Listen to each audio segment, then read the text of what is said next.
Alors, tac, on va voir si c'est bon. Je vois pas si des gens. Salut Olivia, tu es là. Alors, attends. Tac, commencer un direct avec Olivia. En attente de Olivia. Bonjour, ceux qui nous rejoignent. Coucou, Salut, tu m'entends bien? ça va, je t'entends bien. Ouais, Ah, est-ce par que... contre, j'ai un énorme écho de ton côté. Je sais pas ce qui se passe. T'aurais pas éventuellement un casque ou des écouteurs parce que sinon sur la vidéo, ça va être ignoble. Euh, Alors ça risque d'être un peu compliqué parce que sur les iPhones, le problème c'est que le truc des écouteurs il est en bas. Non. Ouais, ouais, j'ai le même problème avec mon téléphone qui n'est pas un iPhone. T'as une fenêtre ouverte? Une fenêtre ouverte. Oui, ah bah, c'est peut-être ça. Attends, je reviens. D'accord.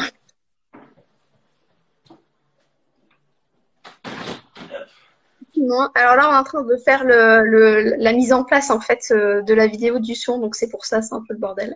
C'est bon ou pas là? Écoute, je m'entends plus en écho. Ça m'a l'air Ouais. mieux. En vrai, je pense que c'est même pas mon écho que t'entendais, mais j'ai pas mal de circulation dans ma rue aujourd'hui.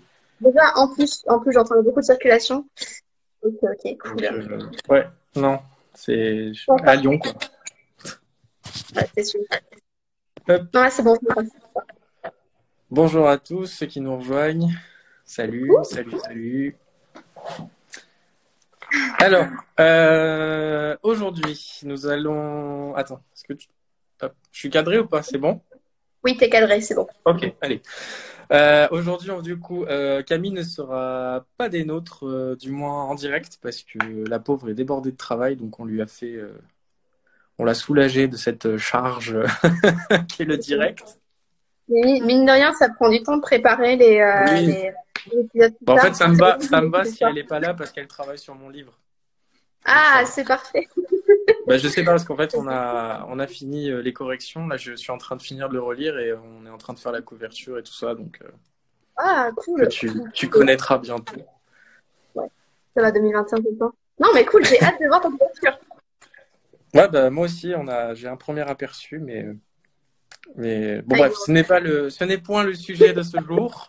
c'est vrai. Alors, du coup, la semaine dernière, si tu te souviens bien et si vous vous souvenez bien, on avait commencé à voir un peu ensemble les différents médias qui concernent la fantasy.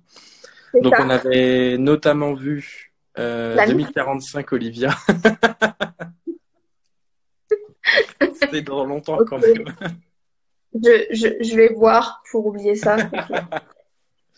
Donc, on avait vu notamment la musique. On avait également travaillé enfin, regardé un petit peu les mangas, mais très rapidement avec moi.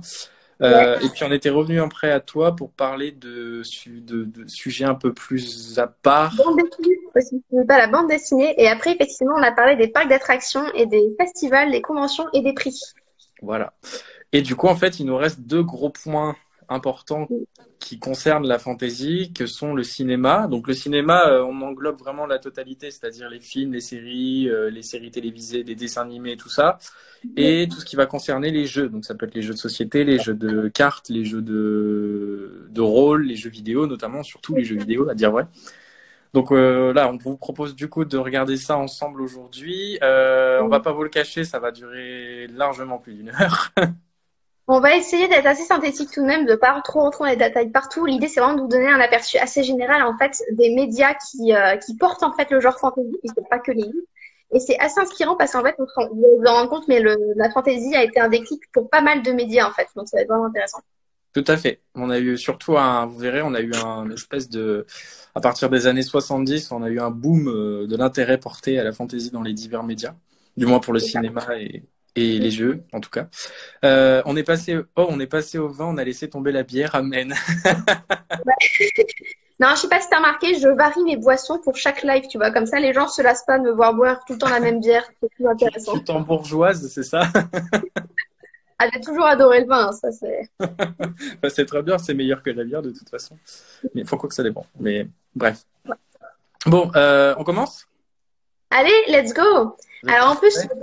le premier film qu'on a vu, celui-là, il m'a vachement inspiré parce que j'ai fait des études audiovisuelles en partie. Donc en Mhm. fait, quand j'ai vu les premières références, j'étais là, oh, mais je connais, donc j'ai plein de choses à vous raconter. Alors, pour Oui. commencer, on va parler du cinéma et donc des films en fait. Et donc la première chose à savoir, c'est qu'en fait, on considère que le premier film fantasy, eh ben, c'est le Magicien d'Oz de Victor Fleming qui est sorti en 1939, donc ça fait pas daté. Et celui-là, vous devez peut-être le connaître, en fait, c'est un film que vous avez dû voir quand vous étiez enfant, donc c'est un truc qui se passe en noir et blanc et ensuite on passe en couleur, enfin bref, avec Magicien d'Oz. C'est assez marrant parce que ce film, il a l'air de rien. Et puis, en fait, il a changé pas mal de choses pour le cinéma, et notamment le film qu'il a tenu en 1986. Il a d'abord ajouté du coup la couleur dans les films, déjà avant, mais il a en fait il a un petit peu il a rendu beaucoup plus populaire et il a également apporté de la musique dans les films. Et là c'est pareil en fait, c'est un énorme changement parce qu'en fait c'est un film musical. Donc, voilà. Bah, est-ce que d'ailleurs, tu penses que ça a pu être un espèce comment dire, de modèle un petit peu pour les premiers Disney qui sont sortis, notamment Blanche-Neige qui est sorti la même année? Alors franchement, tu vois, je m'aventurerai pas sur ce sujet parce que bon, les Disney s'y sortis la même année s'ils avaient travaillé dessus avant, donc je suis pas sûre qu'ils aient pu Ouais, il me mutuellement semble, s'inspirer. je crois, quoi qu'il est peut-être sorti en 1936. Moi, il me semble que les Disney c'est plus vieux que c'est encore un petit peu plus vieux pour Blanche-Neige. Blanche-Neige, je sais que Blanche-Neige Avant, c'est le tout premier. Ouais, mais bon, ouais, non, alors non, peut-être qu'il a été une inspiration. même pas le premier. En fait, Blanche-Neige, c'est le premier long métrage Disney. Et en fait, le premier film Disney, c'est un truc Mickey Mouse, je sais plus trop quoi. Et donc, Oui, c'est un oui, court non, oui, métrage. non, mais oui, je parle des longs métrages Disney, enfin de la grande usine Disney. Salut, comment ça va? Bah ça va et toi?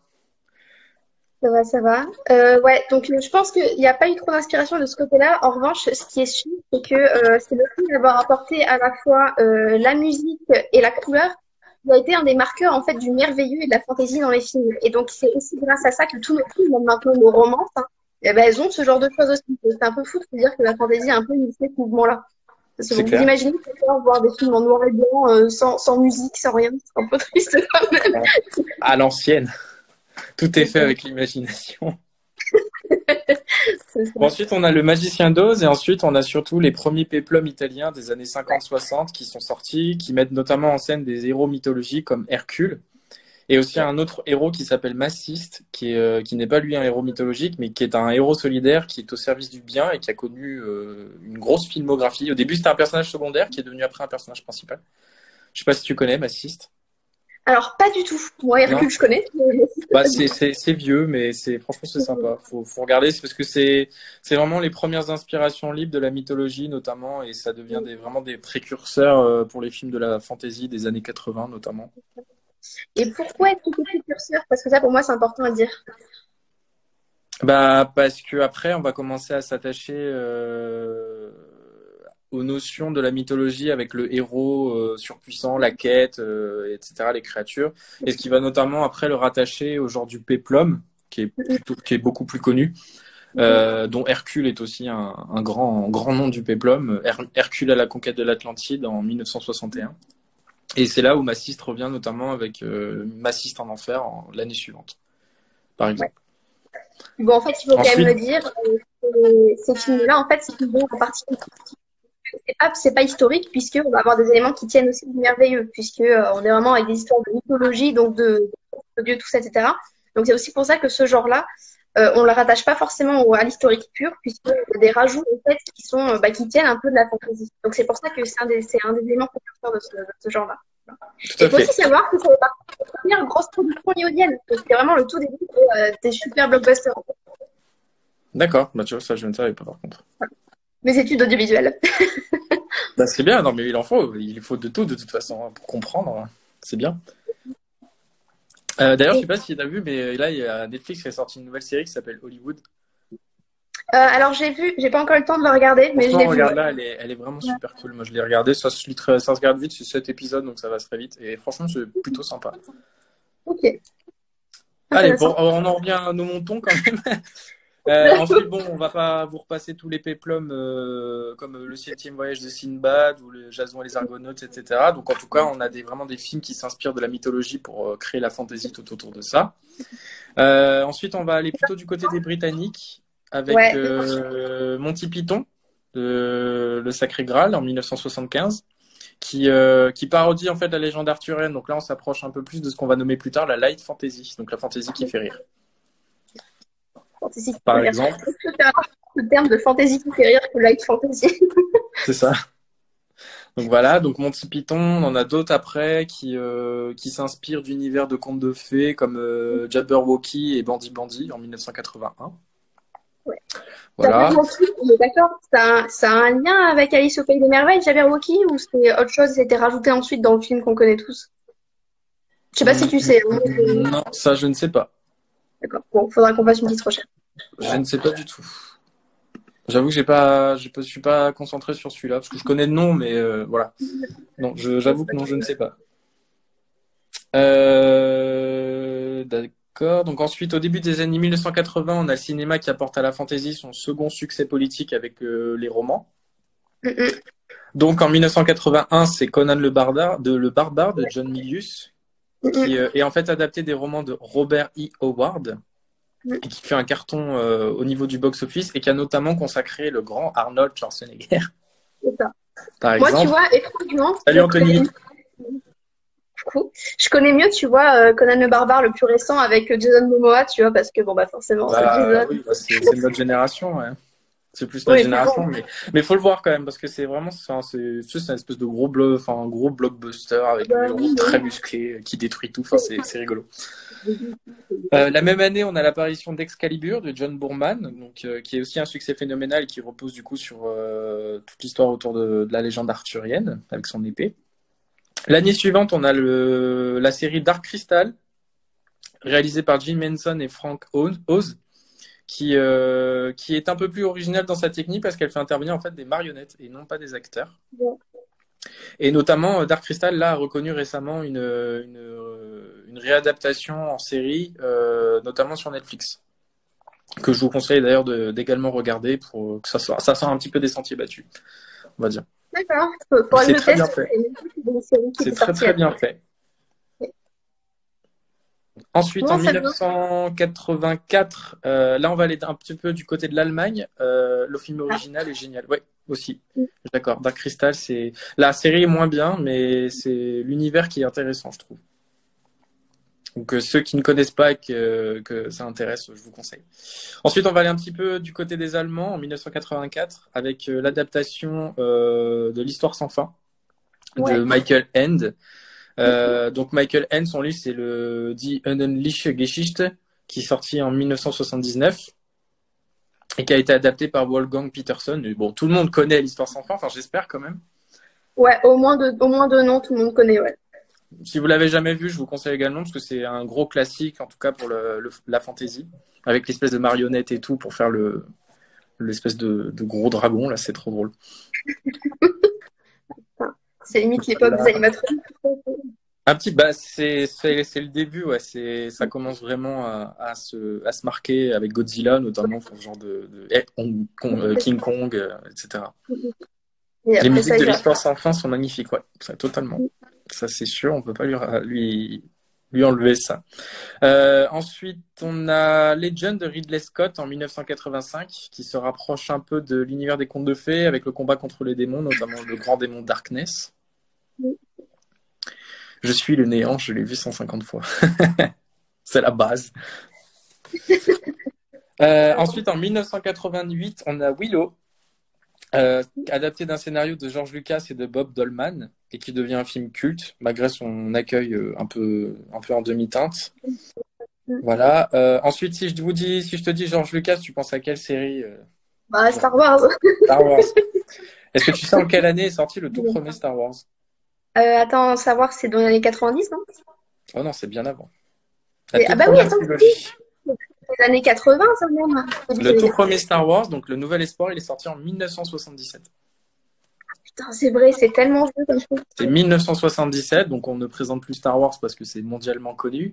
Bon, certains vont peut-être un peu gueuler parce qu'on dit que Star Wars c'est de la fantasy, de la space fantasy, alors que c'est considéré comme de la science-fiction, mais en fait pas du tout. Mais voilà. Ensuite, on a la suite qui est en 1980, l'Empire contre-attaque. Ouais. qui est fait avec la participation de Lawrence Kasdan au scénario et d'Irving Kershner à la réalisation, donc, qui a pour moi mon Star Wars préféré et sûrement mon film préféré d'ailleurs. Mhm. Et ensuite, en 83, c'est Le Retour du Jedi, avec ici Richard Marquand à la réalisation. Toujours le scénario fait par George Lucas. Et ensuite, on sait que plus tard, aux alentours des années 2000, on a la nouvelle trilogie qui sort, avec La Menace Fantôme, L'Attaque des Clones et La Revanche des Sith, qui se finit en 2005. Et là, tout récemment, on a eu la dernière trilogie avec J.J. Abrams aux commandes pour le 7 et le 9. Donc on aurait peut-être Voilà, pu se mais passer. on va Anthony, il n'a pas fait les premiers parce qu'il n'avait pas les budgets pour donner à l'époque.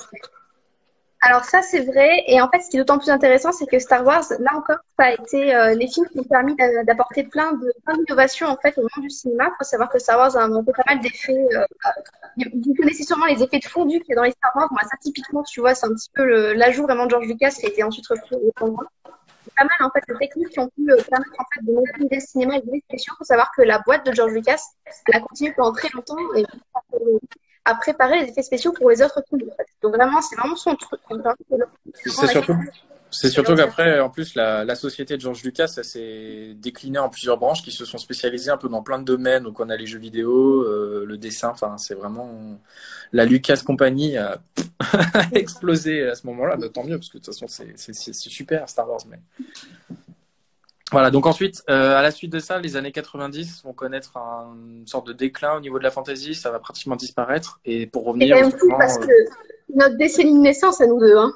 ouais, mais c'est ça, c'est triste, hein. Mais comme quoi, on n'était peut-être pas en fait conditionné pour écrire de la fantasy à la base. Mais bon. Et en fait, la fantasy va revenir au tournant de du 21e siècle avec, pendant les années 2000, la fameuse trilogie Le Seigneur des Anneaux de Peter Jackson qu'on ne présente plus, succès commercial, succès critique, enfin les trois des meilleurs films qui aient jamais été créés avec des effets spéciaux d'enfer et tout. Enfin, c'est top. Tout à fait. Et après, on continue avec des franchises qui sont super connues. Donc, dès 2001, avec les premiers épisodes d'Harry Potter, donc par Chris Columbus. Donc là, Ouais. vraiment, c'est vraiment notre époque à nous, je trouve. Là, on arrive vraiment à l'époque.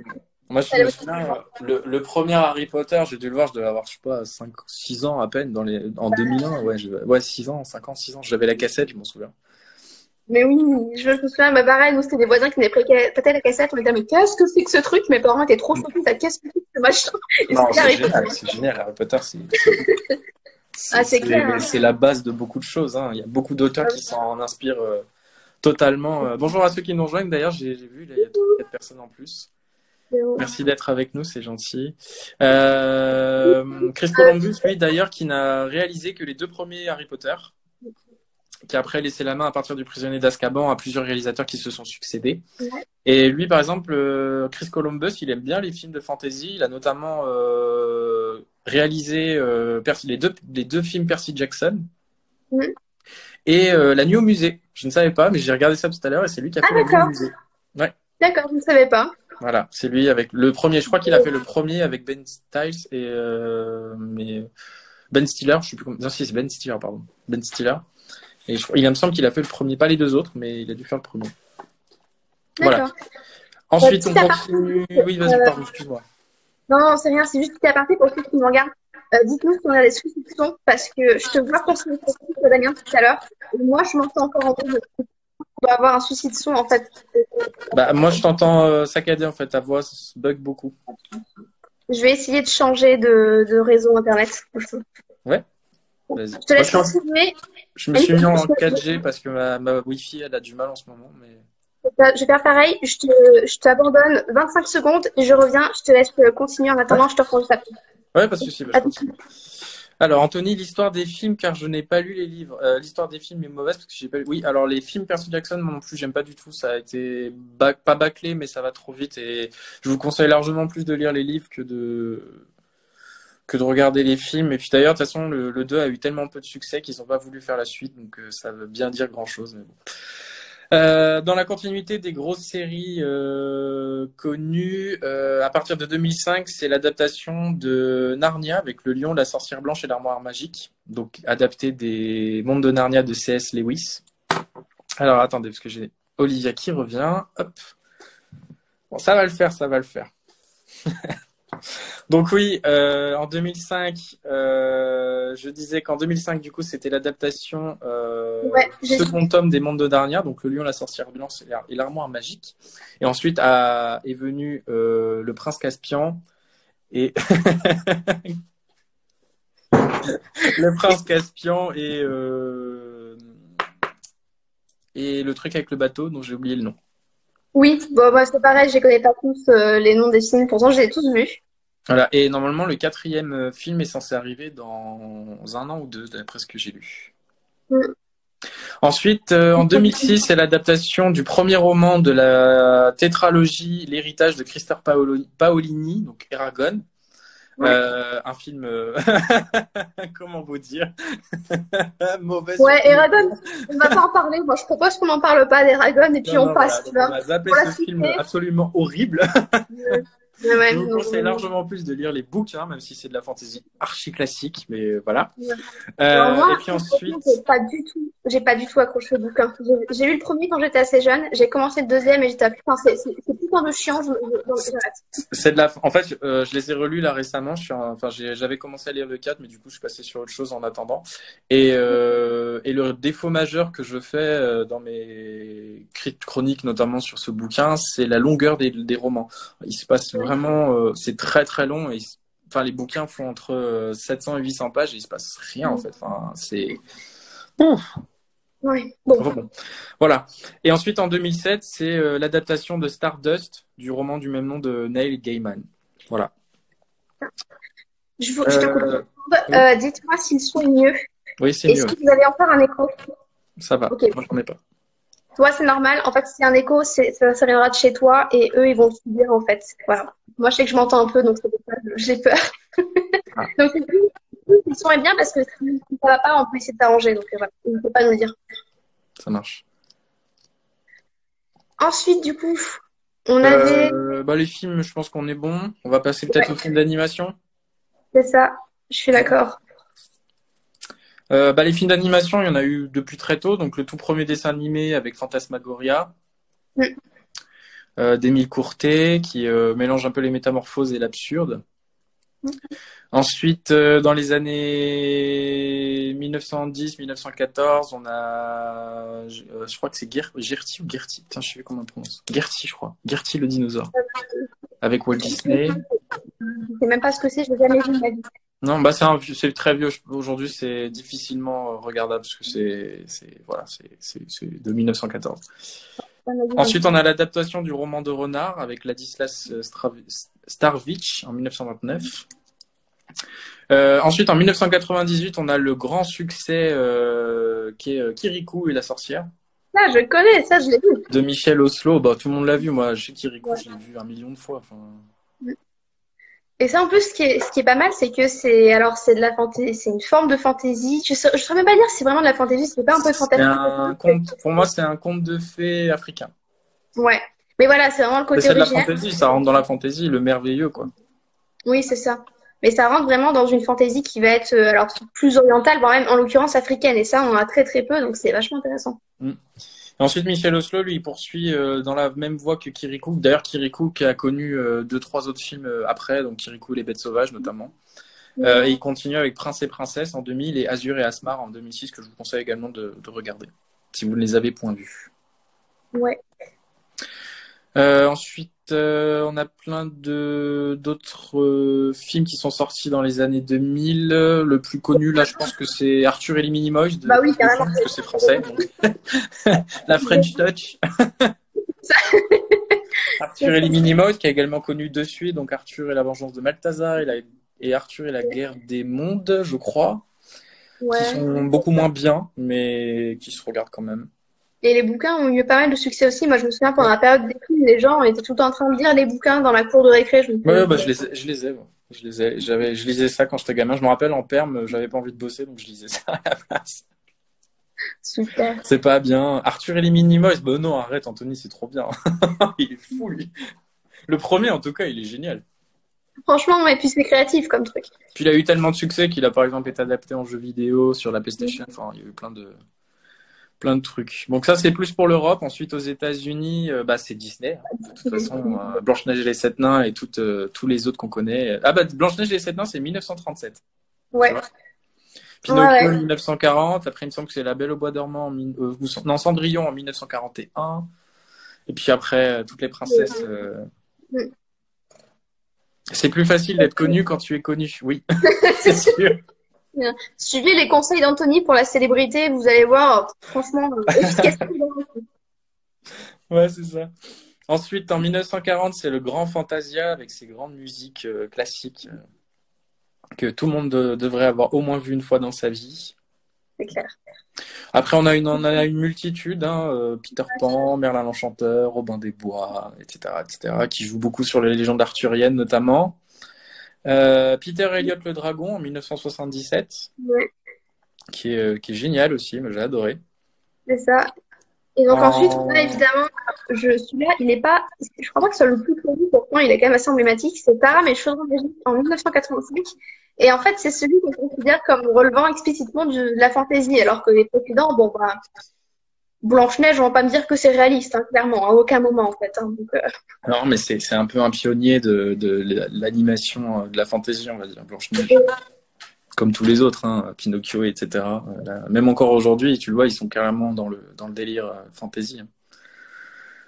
Non, mais pensez-vous vraiment qu'Arthur et les Minimoys auraient eu le succès qu'il a eu si son créateur n'était pas réalisateur? Non, certainement pas, mais il n'empêche que c'est une œuvre qui est géniale, donc faut pas. c'est comme Paolini, hein, on en parle de l'histoire de ses deux parents son éditeur, tu vois, enfin, ça c'est pareil. Voilà, Ça, bah oui, bien sûr, on va pas. Certes, c'est plus facile quand t'as des parents qui sont directement dans le milieu ou que toi-même t'y es, mais faut pas non plus cracher sur l'œuvre en elle-même. Moi, j'adore Arthur et les Minimoys, elle est géniale. C'est une petite aventure sympatoche.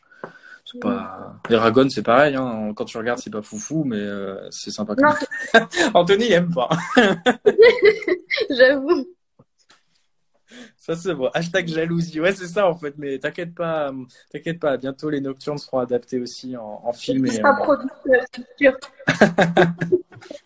Du coup, les ensuite, en 2001, on a l'Atlantide, l'Empire perdu. Moi, j'adore c'est l'Atlantide, tellement l'Empire perdu. bien. Ah ouais, Personne ne connaît. mais C'est. attends, non, il y a plein de gens qui connaissent, c'est trop bien, tu vois. Je dis, les premières héroïnes à cheveux blancs, en plus, façon de mérite, Ah, elle moi, était j'adore. vraiment.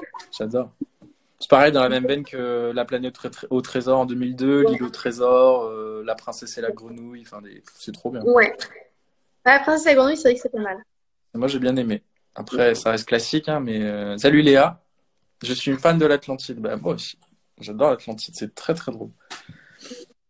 Ensuite, on a le studio Pixar qui, du coup, après, s'est mélangé avec Disney, mais qui a notamment produit Monstres et compagnie. Ouais, donc ça, c'est la fantaisie urbaine, toi. Et totalement, oui, totalement, oui, totalement. Mais d'ailleurs, ce qui est trop bien, d'ailleurs, c'est trop bien, Monstres et compagnie. Moi, je m'en souviens quand j'étais gamin, j'étais fou. Ouais, c'est Ça pas faisait mal. tellement rire. Ensuite, à côté de Disney et Pixar, on a l'autre grand studio qui est DreamWorks, avec notamment Shrek, L'Âge de glace, Dragon. Dragon, c'est génial, j'adore Dragon. Ah bah, Dragon, ouais, c'est pareil. Référence de la fantaisie, tu as inspiré Viking et tout, Bah, parfait. tu sais, ça, en plus, après, ça devient vraiment des modèles du genre, quand ce que tu dis Shrek, L'Âge de glace ou Dragon, tout le monde connaît, quoi. Enfin, je pense pas Bah qu'il y ait oui. enfin, il doit y avoir très peu de gens qui connaissent pas ou même qui ont pas aimé. C'est La ça. grenouille a eu beaucoup de succès en Chine. N'importe quoi. Bon, c'est quand qu'on se fait ce festival de Black Moon, là? Je sens que Anthony, il a besoin de se défouler sur ce tour-là pour C'est vraiment ça, qu'on fasse le festival. c'est ça. Voilà, donc les États-Unis, après, il y en a plein d'autres, mais on va pas vous faire tous les films parce que sinon on en a pour 50 heures. Ouais. On va partir un petit peu au Japon, donc le Japon avec les studios Ghibli notamment, Mm-mm. qui renouvellent le genre de la fantasy. Donc Mon voisin Totoro en 1988, qui est absolument prodigieux comme film. Kiki la petite sorcière, Princesse Mononoke, et mon préféré, Le château ambulant. Qui a plu à tout le monde, C'est déchirant. c'est tellement bien. Ouais, les studios Ghibli. Et d'ailleurs, profitez-en si vous avez Netflix, les studios Ghibli tous les films des studios Ghibli sont dessus. Voilà. C'est cool. Je passe ça comme ça, mais si jamais vous n'avez jamais vu Les Contes de Terre et Mer, par exemple, tout ça, C'est ça. Et c'est c'est bientôt la tellement fin du bien. confinement. Mais c'est maintenant ou jamais. C'est à moi, il y a toujours le temps. Après, tu sais, moi je me dis que le confinement, il va pas tout à fait s'arrêter tout de suite. Hein. Moi, ça change rien en vrai. Non. Moi j'ai de la chance d'être en zone verte, mais tous les gens qui sont à Paris.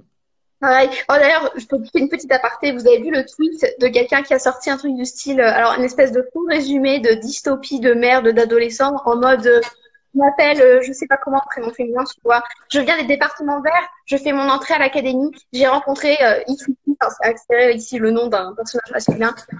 Il est merveilleux, mais il pense qu'il vient des départements verts. Là, j'en pouvais plus, j'étais là, putain, c'est exactement ça. On vit en pleine dystopie, quoi. C'est parfait. C'est tellement ça. Mais je suis sûr qu'il y a plein de gens qui se sont inspirés des événements actuels pour ça. Mais C'est sûr. oui. Donc voilà, donc au niveau du Japon, bah c'est surtout les mangas. Donc comme on l'a vu déjà la dernière fois, qui ont été ensuite adaptés en animé. Donc je vais plus les présenter, mais entre Dragon Ball et tout cela, il y a de quoi faire si jamais vous ne savez pas quoi regarder et que vous aimez l'animation japonaise. Donc et les studios Ghibli surtout les studios Ghibli qui sont formidables. Voilà. Donc ensuite, on a un petit peu quitté le monde des films pour s'arrêter un petit peu sur le monde de la télévision et des séries. Donc là aussi, d'autres grands noms, moi que j'ai connus dans les années 90 parce que mes parents, enfin dans les années 2000, quand j'avais l'âge de regarder ça et que mes parents regardaient ça aussi, c'était Hercule, Xena la guerrière, les aventures de Robin des Bois, Conan, etc. Ouais. Ça a grave vieilli aujourd'hui, mais ça reste quand même des pionniers du genre. Et puis, les bonnes séries, vraiment, les bonnes séries qualitatives, ça reste quand même assez récent. Il faut quand même bien se dire que dans les années 80-90, bon, bah, la plupart sont quand même pas faux folles en termes de qualité. Hein. Ça, c'est pas forcément des choses qui marquent pas. Bah, les effets spéciaux sont pas ceux qu'on connaît aujourd'hui, on va dire. Mais il n'empêche que voilà, c'est des pionniers. Il faut pas enlever à César ce qui est à César. Ensuite, dans les années 2000, venue de la France, la fameuse, la célébrissime, la grande Kaamelott. C'est ça, de la light fantasy. Totalement, oui. Mais c'est du coup, c'est un mélange de light fantasy, de fantasy arthurienne pour le coup, tu vois. C'est ça qui est marrant. Ouais, c'est ça. Mais donc voilà, donc on ne présente plus le succès de cette série qui n'a cessé de grandir et qui a aujourd'hui été adaptée en livre, en BD. Et bientôt le film qui a d'ailleurs été retardé à cause des événements actuels. Parce que c'est triste, mais bon, c'est pas très grave. Ensuite, chez les Américains, on va avoir par exemple l'adaptation de L'Épée de Vérité. Oh oui. De Terry Goodkin, donc Legend of the Seeker, je crois qu'il y a eu 2 ou 3 saisons, pas plus. Après, ça n'avait pas marché. Elle est ignoble. Moi, j'en ai vu des épisodes au hasard sur des chaînes. J'avoue que j'ai jamais regardé. Non. Et mais moi, en fait, avant de comprendre que c'était tiré, tu vois, d'un grand bouquin fantasy qui a bien marché, je savais, mais c'est quoi cette série Z de merde, si tout pétait, et hop, je sais. Bah, L'Épée de Vérité, j'ai lu les 3-4 premiers tomes, mais j'ai pas plus accroché que ça, donc je reprendrai peut-être plus tard, mais ça. Je crois qu'il y a, je sais plus, il y a d'avoir 16 ou 18 tomes, enfin, c'est un peu compliqué de tout lire. Ensuite, on va avoir l'adaptation aussi de Merlin. On va avoir un côté un peu plus fantastique avec Buffy contre les vampires, un côté un peu plus super-héros avec Heroes. La première saison géniale, le reste beaucoup moins bien. Ils ont fait un reboot d'ailleurs il y a quelques temps, je sais pas trop si ça a bien marché. Non, non, c'est de la douce. J'avais commencé à regarder. Non, ne perds pas ton temps. Je me souviens que dans ma mémoire c'était déjà très nul à ce moment-là. Donc... Oui, non, c'est pas nul, mais c'est pas fou, quoi. C'est pas fou. Et puis de toute façon, vous voyez que en fantasy arthurienne, il y a le film récent de Guy Ritchie que j'ai adoré. Alors, moi je ne connais pas. Est-ce que tu as le titre, Léa? Attends. Le roi Arthur? Non, Legend of the Sword. Je connais pas. Je regarde. Effectivement, un film de 2017. Ah mais oui, bien sûr, avec celui qui jouait dans la série, mince, comment elle s'appelle? Ah, truc avec les motards, là, en plus j'ai adoré. Sons of Anarchy, voilà. Avec l'acteur qui joue dans Sons of Anarchy, tu sais. Je connais Sons of Anarchy, mais je connais pas la série. Enfin, le film Legend of the Sword. Bon, bah voilà, le personnage principal de cette série qui a bien marché, bah, ça joue justement le roi Arthur. Oui, effectivement. D'accord. Mais après, de toute façon, la légende arthurienne, c'est très inspirant pour beaucoup d'auteurs et tout. Donc, même chez les mangas, dans Seven Deadly Sins, par exemple, c'est le roi Arthur. Ça, voilà. De toute façon, on voit très vite en fait, que dès le début des années 2000, en fait, l'attrait pour les séries a fortement augmenté. Donc, il y a d'autres séries comme Charmed. Enfin, moi, je sais quand j'étais gamin, Charmed, c'était la vie, quoi. Enfin, c'est vrai. La trilogie du samedi sur M6, c'était la folie. Ouais, c'est clair. Là, après, ce qui a bien marché à cette époque-là, c'était vraiment surtout de l'urban fantasy, tu vois, avec tout ce qui était vampires, sorcières, tout ça. Bah, ça a eu un gros. Enfin, de toute façon, ouais, le début des années 2000, c'était les gens, les vampires et tout ça. Donc, ouais, après, ça a été Twilight, ça a été Vampire Diaries, ça a été. Ah oui, oui. Mais Le puis, ça n'a grand pas cessé âge. d'augmenter parce que la fantasy aujourd'hui, dans les séries, on présente plus Game of Thrones, il y a Shadowhunters qui est adapté des romans de Cassandra Clark. Ou Ouais. Claire, Cassandra Clare, je crois. Ouais. Voilà. Ensuite, on a des séries qui vont arriver. Donc, la série Le Seigneur des Anneaux qui va bientôt arriver, qui est produite par Amazon. La série La Roue du Temps, fait des bouquins de Jordan qui, elle, est adaptée par. Je crois que c'est HBO, mais à vérifier. D'accord. Et on Et a puis il y a aussi aussi. À la croisée des mondes. Oui, voilà, c'est ça, je Chez veux dire, HBO, ouais. Dark Magical, c'est pas mal d'ailleurs. Ouais, moi, bah là, j'ai regardé, là, et c'est pas mal. Mm, mm. Pas mal du tout. Voilà. Je vois que Ça me semble. ça se dispute sur le film Legend of the Sword. Mais bon, Ouais, ouais. je n'ai pas vu, donc je n'ai pas mon point de vue à donner à Ouais, ça. moi c'est juste que je suis ultra fan du personnage principal. Ah oui, puis il y a aussi celui qui jouait dans Game of Thrones, là, tu sais, Peter Baelish, j'ai oublié son nom d'acteur. Bah, il joue justement dans ce film-là aussi. Voilà. D'accord. Ok. Moi j'ai vu ça, j'ai vu ces acteurs, je suis ok, le film peut être tout pété, je m'en fous, je vais le regarder quand même, quoi. Je regarderai peut-être par curiosité. Ouais. Donc voilà. Donc ensuite, après, on a à côté des séries purement filmiques comme ça, on a les séries animées. Ouais. Donc les séries pour enfants, en fait, hein, concrètement. Donc Les Pierres à Feu, Le Manège Enchanté, qui a commencé en 1964. On a après le Club Dorothée, qui a réussi à apporter beaucoup de séries animées. Donc Conan Ouais. l'Aventurier, adapté de Conan le Barbare, etc. Donc après, Dragon Ball Z et toutes ces suites. Et puis après, on en a un petit peu discuté. Donc tout ce qui est manga animé, donc Ouais, là, il y en a Gigi, etc. Sailor Moon. Ça, exactement. Ensuite, on a les Bisounours à partir de 1985. Ouais. Moi, je m'en souviens mais quand j'étais gamin, ma grand-mère me faisait regarder ça. Les Chevaliers du Zodiaque aussi, surtout. Là, c'est mélange mythologie grecque et fantasy un peu plus épique et mythique.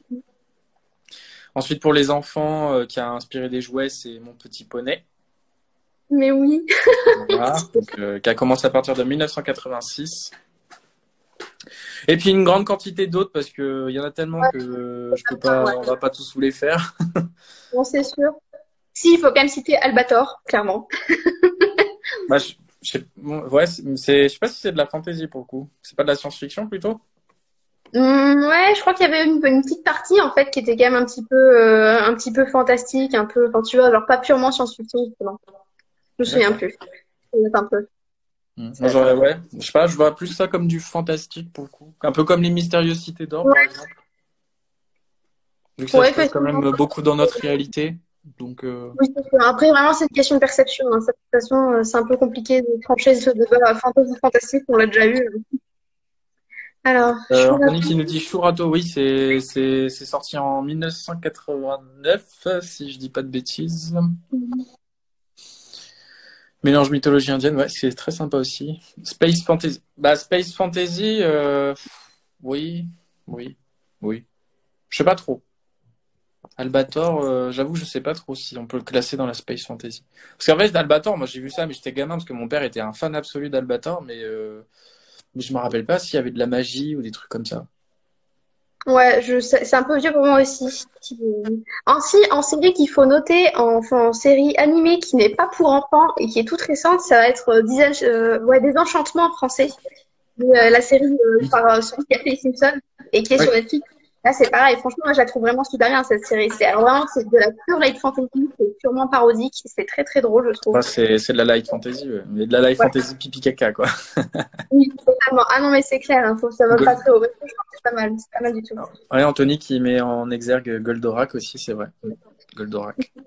Je sais Ouais. que moi, quand j'étais gamin, mon père, il adorait les trucs animés comme ça, donc j'en avais, mais oh là là, plein, plein, plein, plein. Ouais. Entre ça et les Disney, Mm. on manquait pas.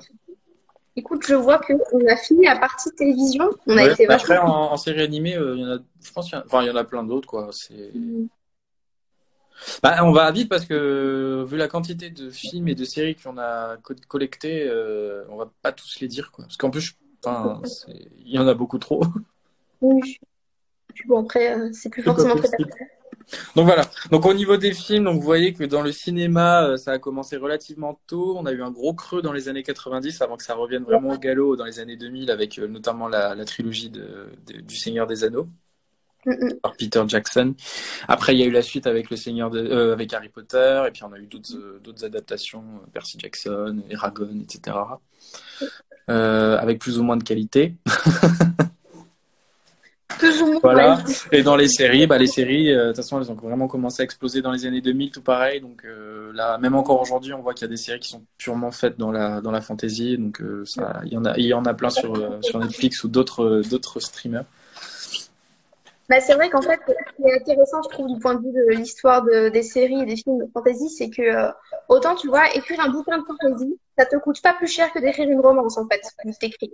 Oui, c'est Mais vrai. en fait, avec les films et les séries, il y a quand même le budget effets spéciaux et décors, etc., costumes qui est à prendre en compte. Et c'est pour ça pour moi que ce sont des choses qui ont mis plus de temps à mettre en place parce que c'est un gros budget et si les gens ne pas, c'est juste hyper costage, quoi. Ah bah c'est sûr, oui, mais de toute façon, après, c'est sûr, je pense que c'est surtout les effets spéciaux qui doivent coûter cher, quoi. Ouais. Il faut Ici, aussi que la campagne de production, enfin l'entreprise de production accepte de faire ce genre de film, quoi, parce que c'est pas forcément le plus rentable. Après, oui, on a oublié aussi, j'y pense là maintenant, mais dans les années 2000, il y a aussi la fantasy super-héros, enfin des super-héros qui a explosé avec Iron Man et puis la Marvel Cinematic Universe qui a ensuite été rejoint par la DC Universe. Mais Avatar aussi, oui, c'est vrai. Avatar, il est Avatar, oui. tellement Là, bien. Avatar, comment est-ce que tu qualifierais? Parce que pour moi, ouais, remarque, ouais, c'est un mélange de. Bah, C'est pas la space fantasy, mais ça ressemble beaucoup parce qu'on a le côté science-fiction, mais comme on est vraiment plus chez les navis et que leur truc c'est carrément de la magie pour beaucoup de choses. Enfin, même si c'est quand même tenté d'expliquer scientifiquement, mais bon, quand t'as des espèces de tentacules qui sortent de tes cheveux. ouais, ouais, c'est vrai. Je sais pas, ça, pour moi, ça tombe plus en science-fiction, en fait. Ouais, je sais pas. Il y a quand même le truc un peu magique avec l'arbre machin, tout ça, oui, c'est vrai Ouais, que. c'est un mélange, je pense. Ouais, C'est un mélange. Là encore, c'est un mélange. Mais c'est vrai. après, c'est facile de toute façon de faire des parallèles entre la science-fiction et la fantasy. À partir du moment où tu mets des Ouais. vaisseaux spatiaux, on va dire que c'est de la science-fiction, mais à partir du moment où tu mets de la magie, bah, du coup, c'est un mélange des deux. Donc, Bah ouais. j'ai une Donc, question concernant le film Avatar. Oui, dis-moi, Léa. Dis-nous. bon, de toute façon, t'inquiète pas. Si c'est pour les suites, il y en a 3 de prévus. C'est tout ce que je peux te dire. Il y a 3 suites, je crois qu'il n'y en avait que 2. 3. D'accord, ok. Ok. Normalement, c'est en 2022 le prochain. Ah ouais, punaise. Ouais. Les 2, 3, 4 et 5 ont des dates de sortie. Oui. Ah, il y en Ouais, a c'est vrai même 3, 4 qui sont prévus. Ah ouais, bah tu vois, moi je pensais qu'il s'était arrêté à 3 de plus. qu'il Ça va est jusqu'au 5. D'accord, bah je ne savais pas. On en a eu un seul Merci, pendant 10 merci. ans. C'est ça. Mais ouais, mais d'ailleurs, j'ignore la raison pour laquelle ça a mis autant de temps à. Euh, alors, je sais plus exactement, mais par contre, il me semble que justement, là, tous les autres films, ils voulaient les tourner en fait ensemble. Donc, c'est pour ça que ça a mis du temps, je crois. Alors, après, à vérifier. Information non fiable. Du Ouais, bouche je à crois. oreille. C'est même enfin, des acteurs qui vieillissent quand même, parce que bon, l'acteur il prend 10 ans dans la tronche, quoi. Ouais, ouais, c'est sûr. Bon, après, Le ceux qui prochain, sont c'est cette année. Je suis pas sûr que ce soit en 2020 le prochain. J'aurais plutôt dit l'année prochaine. Ah, ils avaient On un en aurait déjà truc. entendu parler, je pense. Ouais, je sais pas. Moi, il me semble aussi que c'était cette année, mais après, peut-être que ça a dû être décalé à cause du coronavirus aussi, hein. Ça, Ah c'est, je bah sais pas. oui, non, mais ça c'est sûr et certain, hein. D'accord. Je pense pas qu'on le verra cette année, hein. Ouais, ouais, c'est sûr. Même si la production était déjà terminée, je pense pas, hein. Je sais pas. Bah, Ouais. tout a été chamboulé de toute façon. Bon voilà, bon, on va quitter un petit peu l'univers du cinéma dans sa grande généralité et on va se concentrer sur le deuxième gros aspect c'est récent. Bah écoute Léa, je te crois totalement si tu le dis.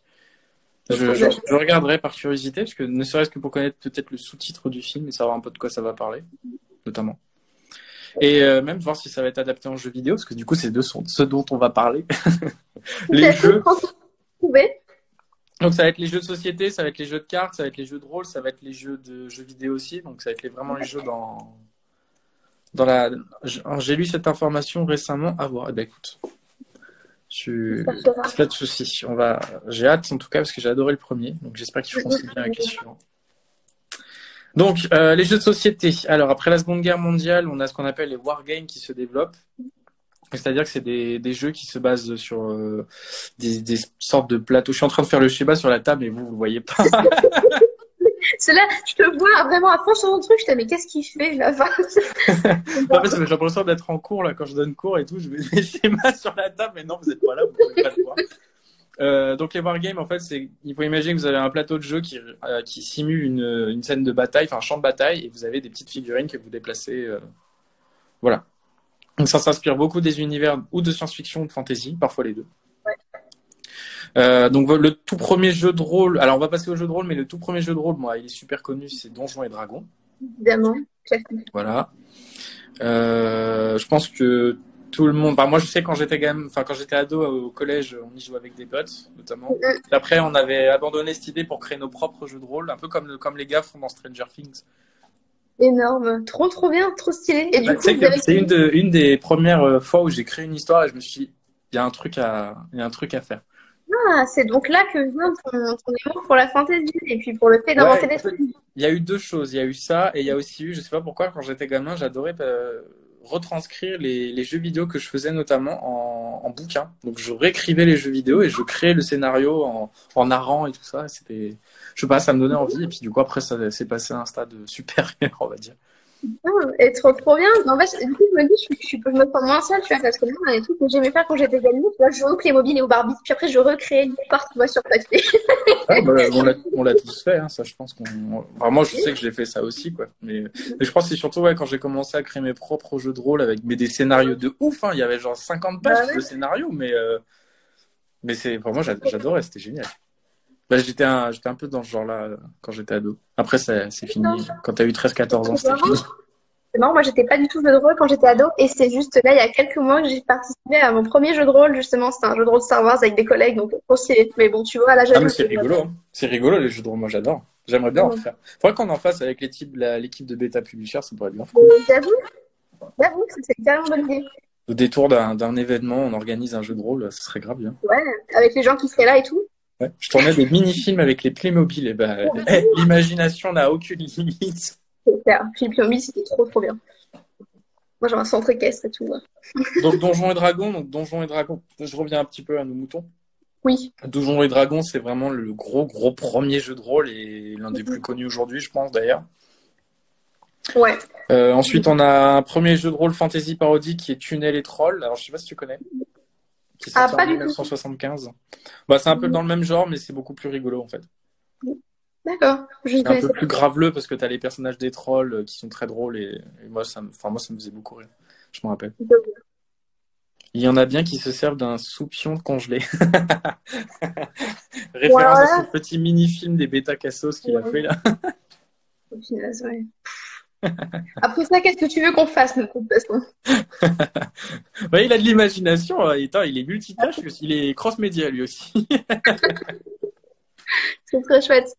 D'ailleurs, j'en profite juste pour faire un petit coup de pub. Là, Anthony, vous voyez en commentaire faire des blagues nulles. Demain, il organise son propre live avec Camille, si je ne dis pas de bêtises, c'est ça? Demain à 15h. Sur le Fantastique. Ouais, Fantastique, voilà. Que vous le sachiez. Ils vont reprendre un petit peu la même chose qu'on fait nous, mais dans le Fantastique. Après, je ne sais pas si, Anthony, vous avez prévu plusieurs podcasts comme on fait nous ou pas. Ou si en un, c'est torché et c'est fini. Très bon. Et Anthony, donc l'auteur des Nocturnes, dont le troisième tome qui clôture la trilogie est sorti le mois dernier et que je vous empresse d'aller acheter et de lire. Parce que c'est trop bien. Je révise, et c'est bien, révise bien. Mais pense aussi à nous écrire ton prochain livre parce que tu m'en as fait le speech et moi maintenant du coup j'ai envie de le lire. Hein. Allez, dépêche-toi. Ah, donc toi t'as eu la chance d'avoir le speech du prochain. Oui. Ok, on voit les préférences. Il aime bien nous demander des conseils. Mais il fait bien. C'est très bien. Voilà, donc dans les jeux de rôle. Après, moi, j'en ai pas fait tant que ça de jeux de rôle, donc il y en a beaucoup en fait qui s'inspirent du coup des gros romans de. Oh, cette série livresque est de lui, bravo. Oui, c'est Anthony Lucchini, ouais, tout à fait. Ouais. Les Nocturnes.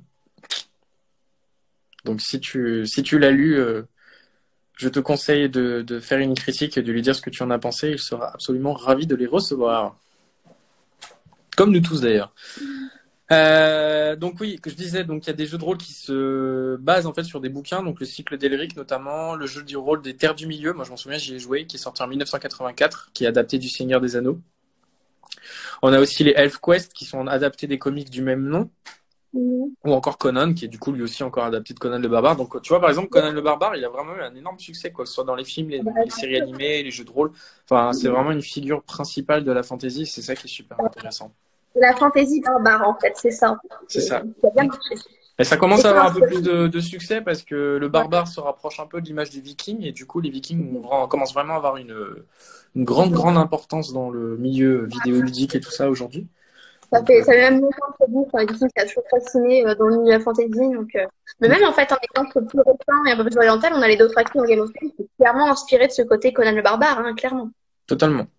Khal Drogo, c'est clairement un peu. C'est ça. Bah ouais, de toute façon, la mythologie scandinave et les Vikings sont très très passionnants, donc faut s'en inspirer, hein, y a pas de souci. Ensuite, en 1989, on a Shadowrun qui lui sort un petit peu des sentiers battus, qui va un peu plus frayer avec le cyberpunk et l'anticipation. Ensuite, en 1985, on a Rêve de Dragon qui lui va aller un peu plus vers l'onirisme et l'humour.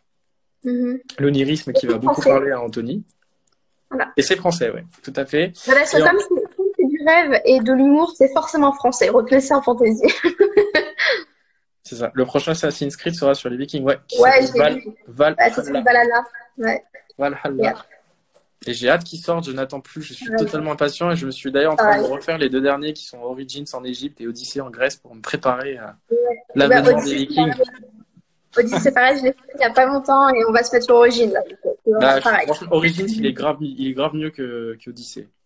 Je pense, de toute façon, je suis plus passionnée par tout ce qui est Égypte antique que la Grèce antique, j'avoue. Je connais même au niveau du lore de l'univers d'Assassin's Creed et de l'ambiance. Après, moi, tu connais mon amour pour la Grèce antique, donc je suis pas très objectif, mais j'ai préféré largement le gameplay et l'histoire d'Origins. Ah oui, donc, faut dire. Mais Odyssey, non, la Grèce, c'est trop bien. Je suis grave déçu de ne pas avoir la console. Bah, il faut en acheter une, c'est pas grave. Aujourd'hui, la PS4, elle est plus très chère. En plus, la PS5, elle va bientôt sortir, ou la Xbox d'ailleurs, ou l'ordinateur aussi. C'est quand même un budget, tu vois, ça dépend. Oui, c'est vrai. Si t'as les sous pour, si tu les as pas, oui, c'est sûr que c'est un peu plus compliqué. Bon, en fait, c'est vraiment. Enfin, moi, par exemple, je sais que j'achèterai pas de console à ma sœur qui est étudiante parce que je sais que ça va être affreux sinon elle va devoir choisir entre la console, donc je sais pas. C'est ça. Ensuite, donc, les jeux de rôle ont amené un autre type de jeu qui sont les jeux de figurines. Donc, c'est un peu le même principe, à ceci près que maintenant, vous avez des figurines que vous achetez et que vous déplacez sur une carte. Donc, par exemple, le grand nom de ce genre-là, ça va être les Warhammer, qui sont un peu plus science-fiction pour le coup, et qui est adapté en jeu de rôle à partir de 1986. On a le Seigneur des Anneaux également qui récidive dans les jeux de figurines à partir des années 2000 avec en conjugaison avec la sortie des films de Peter Jackson. Puis il y en a d'autres, hein, les Magic, Legend of the Five Rings, enfin il y en a beaucoup. Donc je ne sais pas si. Salut Florie, ça fait longtemps.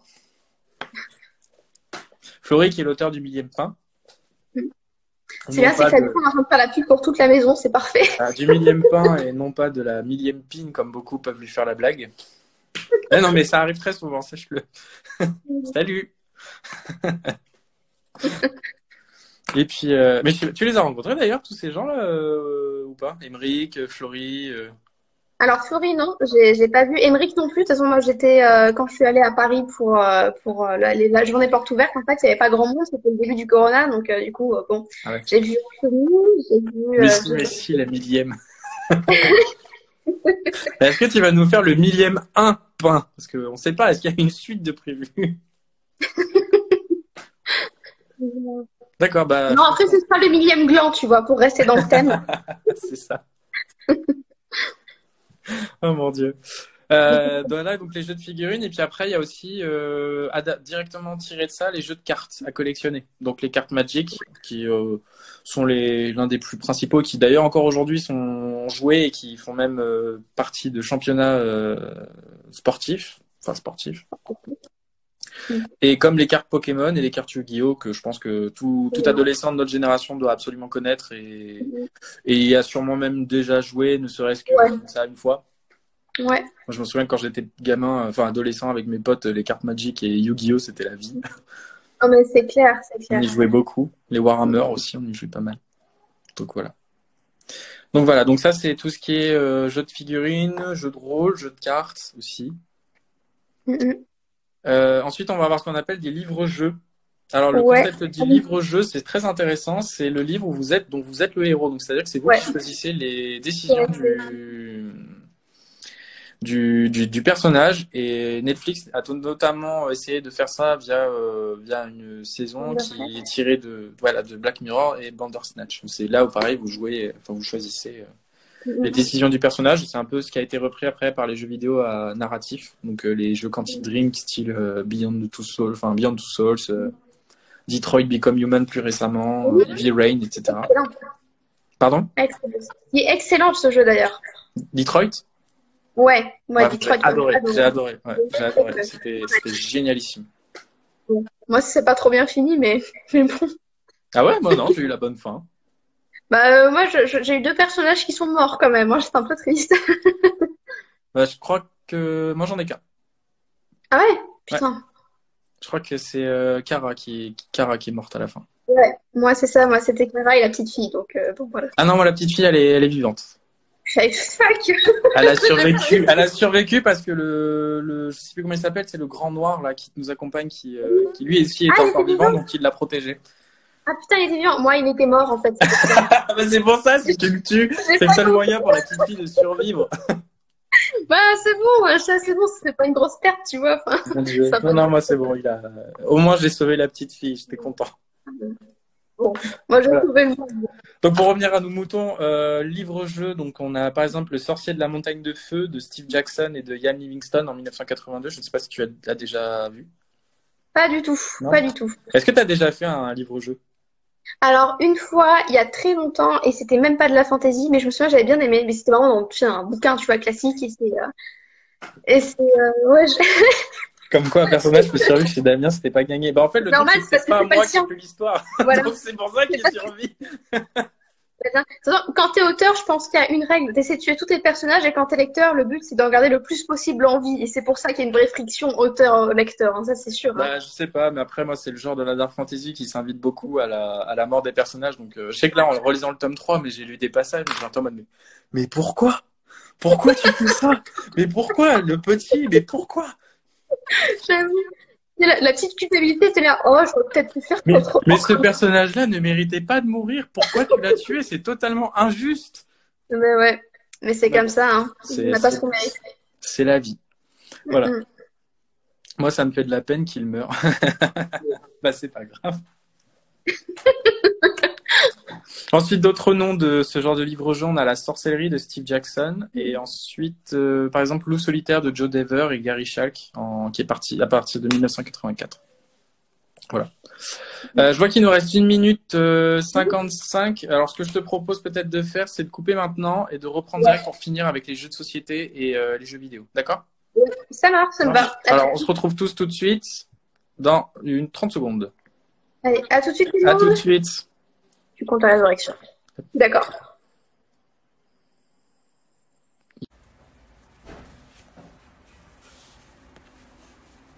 Alors, ça a été un petit peu un peu rapide comme façon de faire. Hop. Alors, je vais réinviter Olivia dans l'immédiat. En attente. Connexion. Et la revoilà. Alors, on a perdu les gens qui nous suivaient. Non, c'est bon, ils reviennent. C'est bon, c'est bon. Et puis les autres vont continuer. Moi, ce qui me fait vraiment peur en ce moment, c'est la qualité du son. Je m'entends toujours chez toi et je suis sûre qu'eux, ils doivent entendre un écho. C'est chiant, quoi. Bah, malheureusement, on peut pas y faire grand chose parce que moi, personnellement, j'ai pas enfin, je pourrais, en fait, j'ai un casque qui fait aussi micro pour quand tu fais du gaming en streaming ou des trucs comme ça. Mais le problème avec les iPhones, c'est que comme le truc, il est en dessous et qu'en plus, maintenant, c'est des USB-C, Ça veut dire que tu es Ouais. obligé d'acheter un adaptateur pour pouvoir brancher une prise jack. Ah putain, génial. Sauf que Ouais, maintenant, en plus, c'est en dessous, donc tu peux même bah mettre ouais, ouais. comme je fais là, quoi. Parce que là, actuellement, mon téléphone est posé sur mon Mac, qui du coup me Pareil, froisse. pareil. Non mais moi c'est pareil, j'ai mon ordi, j'ai tout posé dessus. Enfin c'est la galère quoi. Ça doit venir des enceintes ou d'un micro qui n'est pas coupé. Bah, le problème, c'est que j'ai pas de Non. micro et j'ai pas d'enceinte. En fait c'est ça, c'est que le problème c'est que si en fait t'es dans une petite pièce, ma voix est réverbère sur le mur derrière et du coup en fait ça c'est pour ça que vous avez double son. C'est que du coup le son il vient à la fois de chez moi et de chez Damien en double. C'est pour ça. Moi, j'ai eu l'adaptateur avec le téléphone. Non, mais moi, c'est surtout que, enfin, je sais pas je sais pas si t'as un iPhone. Si, je crois que t'as un iPhone. Je sais pas si t'as le dernier, et le dernier, ils te fournissent pas d'adaptateur. Et comme ça a changé maintenant, la prise jack, elle est plus adaptée. Donc, t'es obligé d'acheter un adaptateur pour pouvoir brancher ta prise jack. Enfin, bref, peu importe. Donc on fait sous le téléphone donc en fait c'est chiant quoi. Ouais, puis le Bluetooth, non, bah, mon casque, il est filaire, donc il a pas le Bluetooth. XR, bah, moi, j'ai le 11, donc, bah, le 11, en tout cas, ils ont pas fait ça. J'ai pas eu ouais. Bon, bref, m'importe, c'est pas grave. Donc, on va juste terminer sur les jeux. Donc, les jeux de société classiques. Donc, ce qu'on entend Ouais. par jeux de société classiques, c'est des jeux de société style Monopoly, La Bonne Paix et tout ça, mais dans un univers plus fantasy. Donc, vous avez par exemple Elixir. Ça fait du bien. Il était une fois, donc les deux sont sortis en 93. On a également Citadel en 2000 qui propose d'édifier des villes médiévales fantastiques. Moi, j'ai adoré ce jeu, c'est trop bien. Avec une copine, on y joue de temps en temps. Mhm. C'est un peu un jeu de gestion et tout. Les étudiants sont argentés. Non, c'est pas ça en plus. Pour le coup, rien à voir.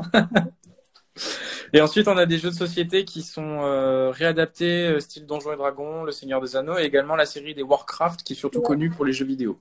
Mhm. Voilà. Donc, ce qui nous permet de faire la transition vers les jeux vidéo.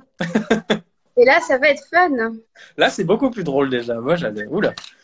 Les jeux vidéo, les jeux vidéo, en fait, je suis tombé dedans quand j'étais gamin. Genre, mon oncle m'a acheté la première PlayStation quand j'avais 4 ans. Ah ouais, effectivement, toi, t'es vraiment un early bird du jeu vidéo, Ah ouais, clairement. je suis né, limite, je suis né. Et ma mère m'avait acheté enfin, je sais plus si c'était ma mère, mais on m'avait acheté une Game Boy quand j'étais gamin aussi. Et du coup, j'ai grandi là-dedans. Ah, c'est cool. Mais Moi, c'est terriblement cliché, mais en fait, les jeux vidéo, c'est forcément grâce à mes petits copains, en fait, que j'ai pu y jouer, tu vois. ah ouais. Même encore maintenant, du coup, j'y joue avec mon compagnon. Mais j'ai jamais été gameuse toute seule, en fait. J'ai jamais été indépendante. Tu vois, vraiment le cliché de la femme qui attend que l'homme fasse des trucs pour en faire autre. Oh, quelle horreur. C'est quoi cette vision? C'est triste, hein? Non, mais c'est pas grave. Le principal, c'est que tu t'y sois mis maintenant. Bah ouais, ouais. C'est sûr. Donc voilà. Donc les jeux vidéo, je sais pas si parmi les gens qui nous écoutent, il y en a, vous jouez aussi aux jeux vidéo ou pas. Vous, est-ce que vous êtes des gamers ou pas? Dites-nous. Franchement, jouer aux jeux vidéo, c'est trop bien les jeux vidéo. Oui. Ça donne plein d'inspiration en plus.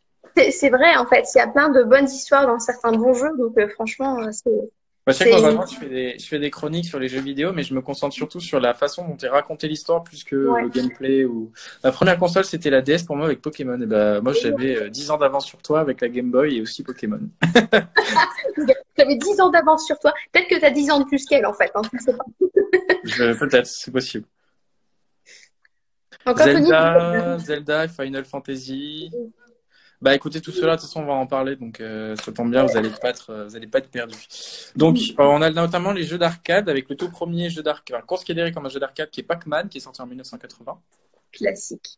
qui est sans doute le héros le plus improbable de fantasy, parce qu'en fait, il s'agit d'un espèce de disque jaune, style Emmental, qui mange des billes et qui doit échapper aux fantômes. Pour moi, c'est limite pas de la fantaisie. J'ai 20 ans, bah tu vois, j'en ai 24, donc bon. Ah oui, c'est vrai. On a juste été un petit peu décalé au niveau de la première console.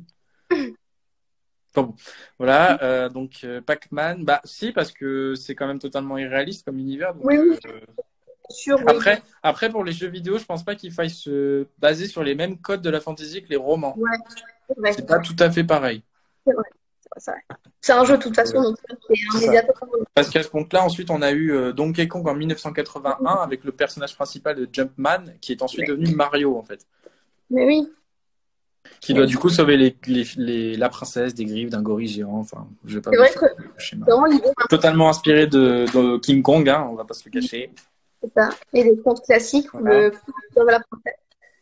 Ensuite, en pure fantasy, on a Ghost and Goblins de Capcom en 1985. Je sais pas si tu connais. Pas du tout. Pas du Non. tout. Bon, c'est du rétro gaming, donc je te conseille. Si jamais vous êtes intéressé par le rétro gaming, il y a eu la chaîne d'un gars sur YouTube qui s'appelle Edward avec un W. D'accord. et qui est un spécialiste du rétro gaming et qui fait des vidéos absolument géniales et qui présente tout ça et qui étudie un peu les phénomènes, les impacts qu'ils ont eu dans l'industrie du jeu vidéo et tout ça. Et franchement, je vous conseille vraiment d'aller regarder, c'est vraiment génial. D'accord, pas du tout. C'est vrai que ça pourrait être pas mal parce que du coup, comme je te le disais, moi, ma culture gaming ancienne, un peu, en fait, je l'ai pas du tout de ce fait-là. D'accord. Enfin, il y en a quelques-uns qui disent quoi. Si jamais ça t'intéresse, tu peux aller voir la vidéo, la chaîne d'Edward et franchement, c'est vraiment, vraiment bien. J'adore ce qu'il fait et puis ça te permet de réviser un peu ton histoire des jeux vidéo.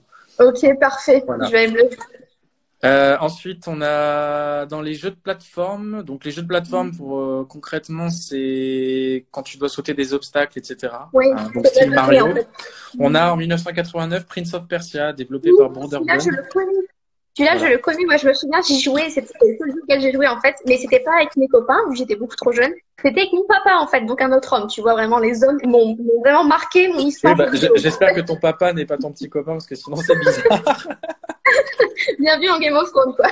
C'est à peu près l'idée. Dans les Carmidor, je sais plus, je crois qu'il y a des relations incestueuses dans les Carmidor, non? Non, pas du tout, pas pour l'instant. Ah bon, Ça va, hein. Il me semblait. Non, pas pour l'instant. Ah, donc ça va venir. Ah non, j'ai pas dit ça à venir, j'ai dit pour l'instant il n'y a rien. Après, je laisse toutes les possibilités ouvertes.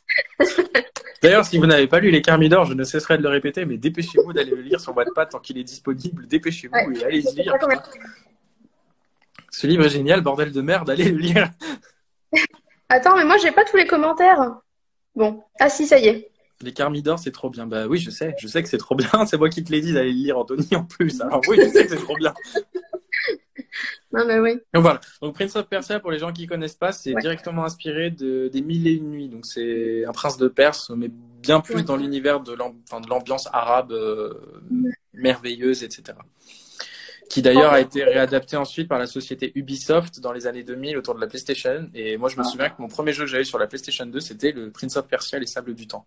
Et en fait, le personnage du prince dans Prince of Persia, il a la capacité d'arrêter et de reculer le temps grâce au sable. Ah oui, bah oui, comme dans le film qui est sorti après. Tout à fait, qui a aussi été du coup adapté en film, c'est ça. Et un prochain, normalement, Prince of Persia va bientôt sortir, ou l'année prochaine, ou dans 2 ans. Ah, et j'ai trop hâte, ça va être trop bien. Je savais pas. Voilà. J'ai mentionné Ubisoft. Il faut savoir que c'est eux qui ont inventé le personnage de Rayman. Rayman, c'est le tout premier jeu vidéo sur PlayStation. D'accord. Je savais pas que c'était. Il a une place très particulière dans mon cœur, ce petit Rayman.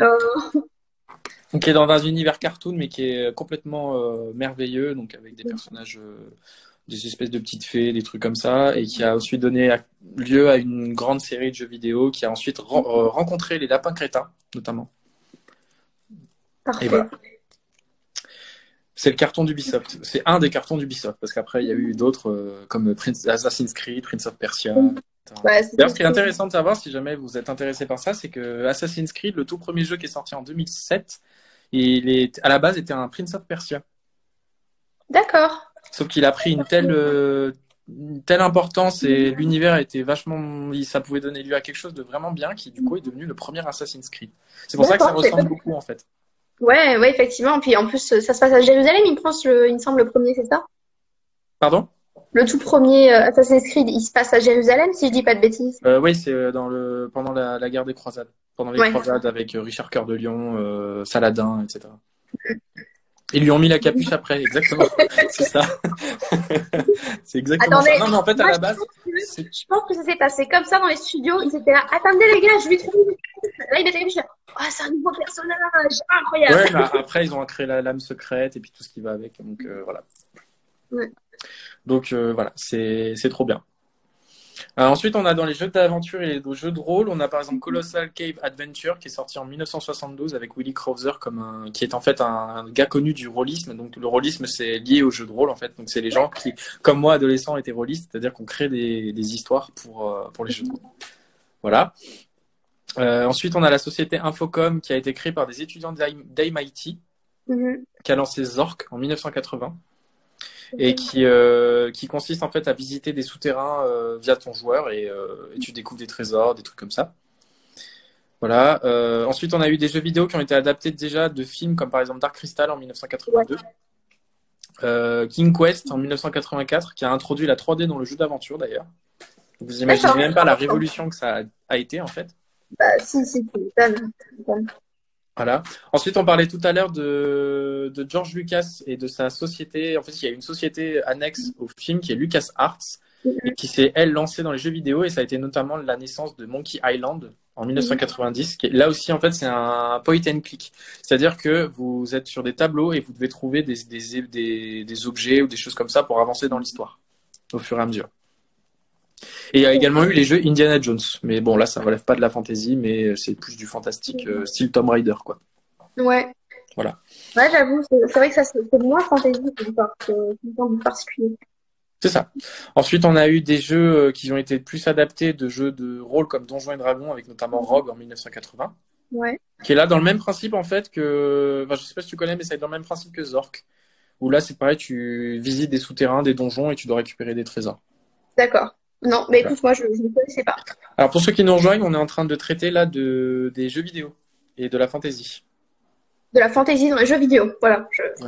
Voilà, on fait un parallèle entre les deux. Il faut savoir qu'il y a vraiment beaucoup de choses parce que les jeux vidéo, principalement, c'est de la fantasy. Enfin, pour beaucoup, c'est de la fantasy. Voilà. Alors, en 1986, on a l'apparition de Dragon Quest, qui a ensuite donné lieu à une grande naissance d'une grosse série de jeux et qui est adaptée de manga, en fait, à la base.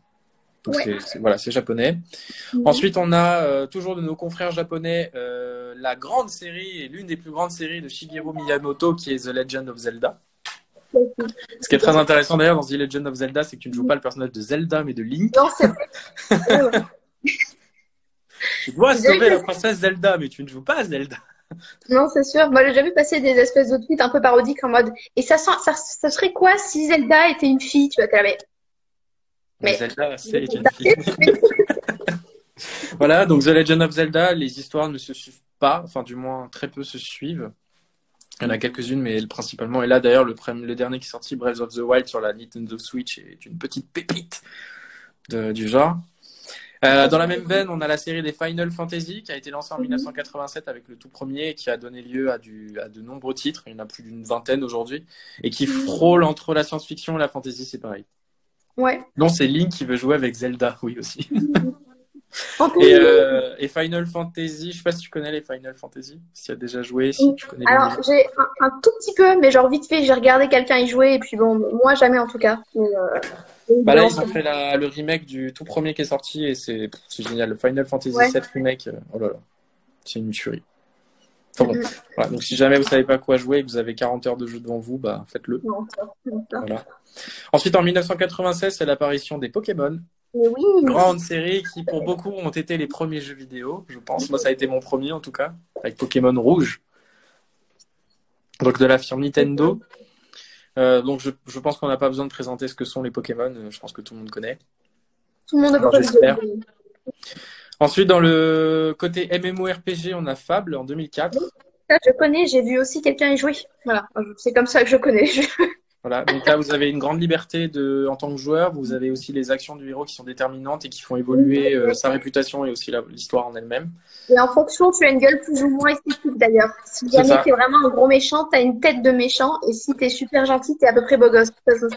En fait, l'avantage après c'est que tu pourras créer ton propre personnage et c'est ça qui est cool. Ouais. C'est la fibre des MMORPG généralement. Voilà. Ensuite, à partir de 1990, c'est la lancée de la série The Elder Scrolls, donc l'épisode le plus connu. Je pense que c'est Skyrim. Ouais. Aujourd'hui, ça doit être Skyrim. Oblivion aussi était beaucoup connu. Morrowind aussi, c'est le 3e jeu qui est sorti. Oblivion, c'est le 4e et Skyrim, c'est le 5e. Et il y a le 6e qui va sortir, mais à mon avis, dans 2 ou 3 ans.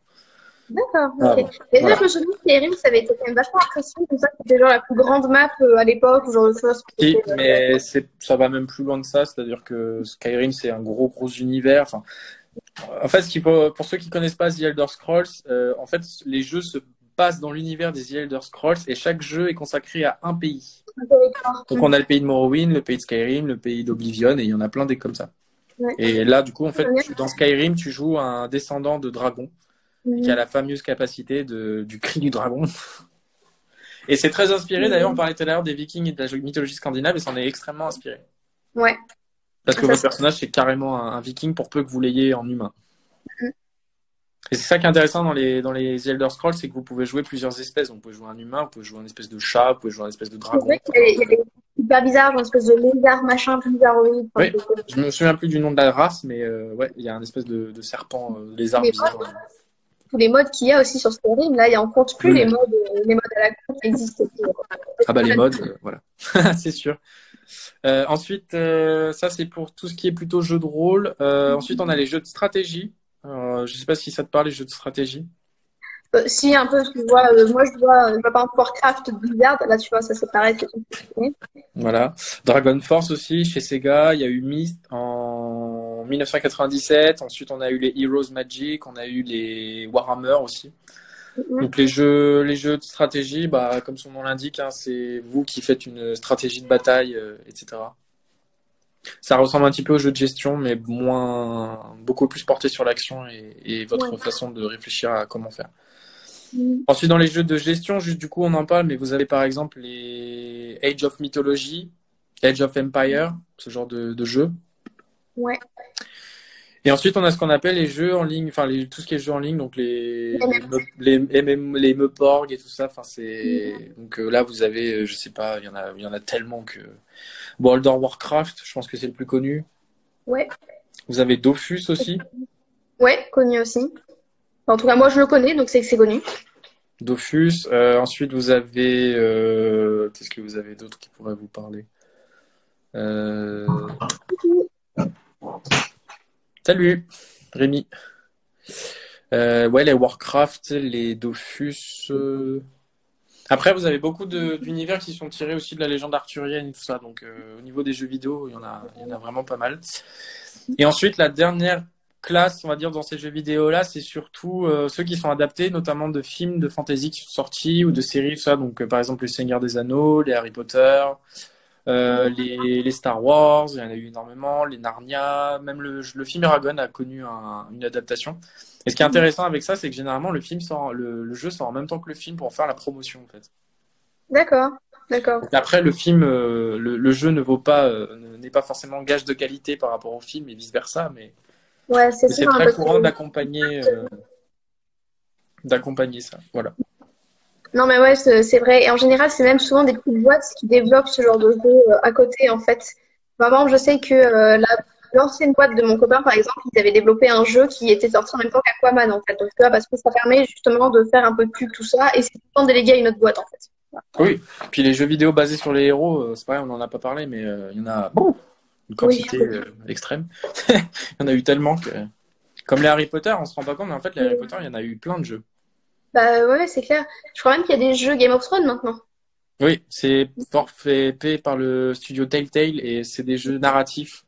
Ils ont adapté d'autres trucs comme The Walking Dead par exemple, ils ont adapté Batman, il y a The Wolf Among Us aussi. Si jamais vous l'avez jamais fait, je vous conseille vraiment de le faire. Il est génial ce jeu.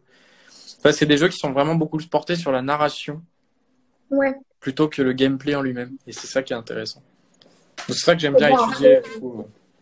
Après, il faut quand même citer évidemment The Witcher en jeu. Ah bah oui, The Witcher qui du coup est adapté de la série Sorceleur de Andrzej Sapkowski, qui est ma série de fantasy préférée. Tu m'étonnes. Mon amour est inconditionnel pour Sorceleur The Witcher. Donc The Witcher 3, enfin, après ça a surtout eu du succès grâce à The Witcher 3, mais ça faut pas oublier que il y a eu The Witcher 1 et The Witcher 2 du coup, qui sont sortis sur PC. Et ça a vieilli aujourd'hui. Enfin en tout cas le premier a vraiment vieilli. Mais si jamais vous ne les avez jamais fait, allez-y. Et c'est pour ça d'ailleurs je conseille toujours aux gens qui veulent faire The Witcher de au moins lire les livres, quoi. Ne serait-ce que pour la qualité des livres. Qui du coup aujourd'hui d'ailleurs a été adapté en série. Bah, c'est ça, mais c'est en fait qu'on se rend compte que les jeux ont un impact énorme parce qu'en fait c'est grâce à la popularité des jeux que enfin on a pu avoir une série The Witcher, quoi. Oui, je pense, ouais. Sans hésitation, ouais. C'est ça que je trouve ça, je trouve ça presque triste, tu vois, parce que franchement, pourtant, Sorceleur au niveau des ventes et tout ça, c'est vraiment grosse vente. En plus, c'est polonais, tu vois, donc c'est de la fantasy polonaise. Il y en a pas, en fait, à part The Witcher, j'en connais pas, quoi. Donc, moi, je trouve ça très très triste que le succès d'un livre finalement provienne plus du jeu vidéo qui en est adapté. Et le pire, c'est que les The Witcher, ils sont même pas adaptés ils ne retracent pas ce qui se passe dans les livres. Ça se passe après les livres. Ouais. Donc, Après, c'est logique en soi, puisqu'en fait, il y a énormément de livres fantasy, t'es bien placé pour le savoir. À côté de ça, il y a quand même beaucoup de jeux, surtout pas des jeux comme ça de cette qualité. Enfin, tu vois, c'est un pari aussi pour eux de faire un jeu aussi énorme. Oui, après, tu sais, il y a eu beaucoup de livres qui ont eu du succès grâce aux jeux vidéo après, comme, je sais pas, par exemple, les Metro, Metro 2033, Metro Last Light, Metro Exodus, qui sont sortis récemment. À la base, c'est des livres de Dimitri. J'ai peur d'écorcher son nom, que j'ai rencontré au Salon du Livre de Paris. Et c'est ce qu'il me disait. Il me disait que ouais, ces livres, ils ont eu beaucoup de succès grâce aux jeux qui sont sortis après, quoi. Donc en fait, c'est là où je me dis peut-être que une adaptation des Trois Gardes en jeu vidéo, bah pourquoi pas. Oui. En plus, ton Dark Fantasy, clairement, tu te fais plaisir. Hein. C'est tout le genre de que tu bien. Si ça se passe dans le même univers, mais avant ou après, bah écoute, ça, peut-être que les bouquins vont connaître une explosion de lectorat. Ah ça, oui, hein, exactement. Surtout si c'est bien adapté tout ça, c'est vrai que c'est super intéressant. Hein. Oui, tout à fait. Bah après, c'est pour ça, je pense qu'il faut quand même, tu vois, même si tu adaptes quelque chose, il faut, enfin, après, je ne sais pas vraiment comment ça se passe. Il faudrait demander à Camille à ce niveau-là pour tout ce qui est achat des droits, etc. Mais je pense que c'est quand même intéressant que si tu fais une adaptation d'une œuvre, de garder quand même l'auteur de base sous le coude pour qu'il te donne des informations, des conseils de ce qui a été fait. Enfin, par exemple, Game of Thrones, je pense que ça n'a jamais eu autant de succès parce que George Martin faisait partie des producteurs exécutifs. Donc, je ne parle pas des dernières saisons qui sont sorties. Enfin, surtout la dernière. Voilà, là, il a pas joué de rôle, mais enfin, j'espère qu'il a pas joué de rôle parce que sinon, ça fait peur. Non. Mais non, mais oui. Alors après, la particularité, c'est que George Martin, il est quand même scénariste. En fait, il a fait en plus. Enfin, tu vois, il a pu être intégré au processus. Sinon, je suis pas sûre qu'on intègre un auteur à un processus de création de jeux vidéo, par exemple, qui obéit à des règles qui sont vraiment très spécifiques. C'est ça. Après, quand tu adaptes en série, c'est beaucoup plus facile d'adapter la. Oui. Souvenez-vous des podcasts pour la jam. Ouais, tout à fait. Ouais, c'est vrai. On avait fait une jam pour on refait une bêta jam pour adapter les Trois Gardes et les Carmidor. Bah, tu sais, on avait adapté les Trois Gardes en jeu de rôle, hein, c'était super. Ouais. J'avais adoré faire ça.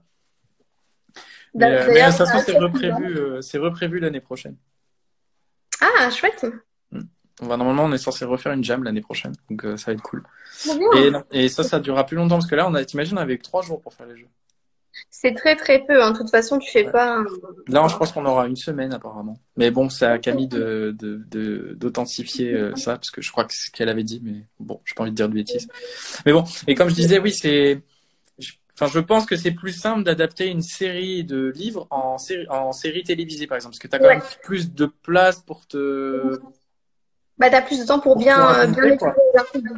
Parce que quand tu vois les Harry Potter, il y a eu énormément de passages qui ont été coupés parce que il faut pas que le film fasse 3h30, 4h. Bah, donc les seuls qui sont vraiment aussi longs, c'est les Seigneurs des Anneaux, quoi. Ouais, non mais ouais, je suis d'accord. Et même sur les Anneaux, je suis sûre que ce sera très bien en série parce que justement, la série offre plus de place et elle a un rythme qui est beaucoup plus proche du roman qu'un film en fait. C'est ça.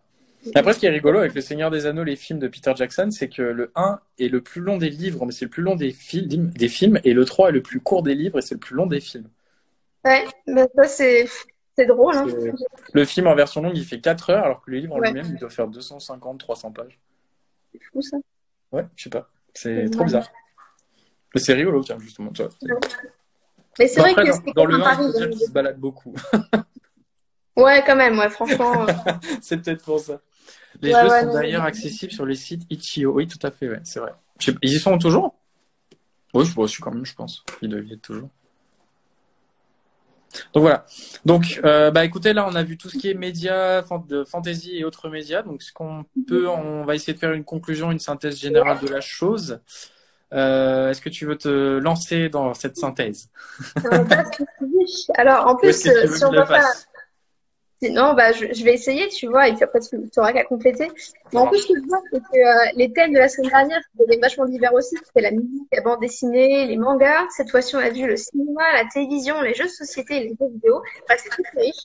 Et en fait, ce qu'on se rend compte, c'est que dans tous les médias où la fantasy a été prise comme genre à succès, on se rend compte que c'est à la fois un genre qui a apporté beaucoup aux médias en lui-même. Donc, par exemple, les films, en fait, la fantasy a permis d'augmenter les effets spéciaux, la question de la gestion de la musique, de la couleur, etc. Donc, ça, c'est très important. On voit également que la fantasy, c'est une source d'inspiration depuis très longtemps, même pour la musique classique notamment, où là, on voit que ça a eu un impact phénoménal.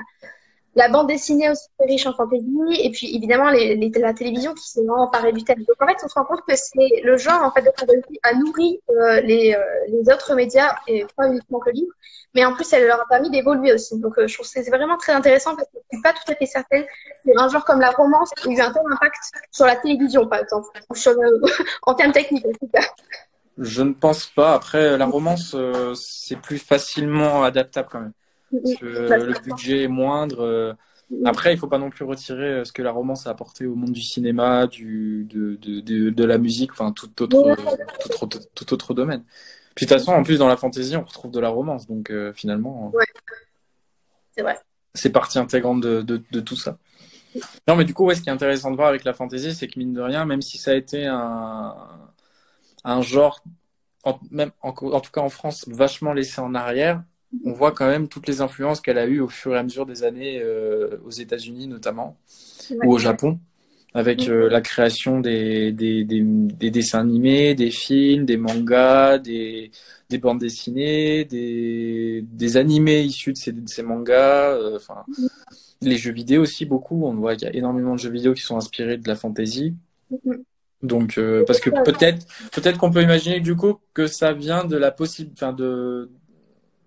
du fait que la fantasy donne beaucoup plus de place à l'imagination et à la possibilité de faire beaucoup plus de choses qu'un jeu qui soit complètement réaliste. Bah, c'est ça, en fait, un jeu complètement réaliste, ça va être un jeu de guerre essentiellement, tu vois, parce que les gens vont se taper dessus et en fait, le plus gros du gaming aujourd'hui, c'est quand même de tuer des gens, hein, on va pas se mentir, ça reste assez dur. C'est le plus rigolo, quoi. Bah ouais.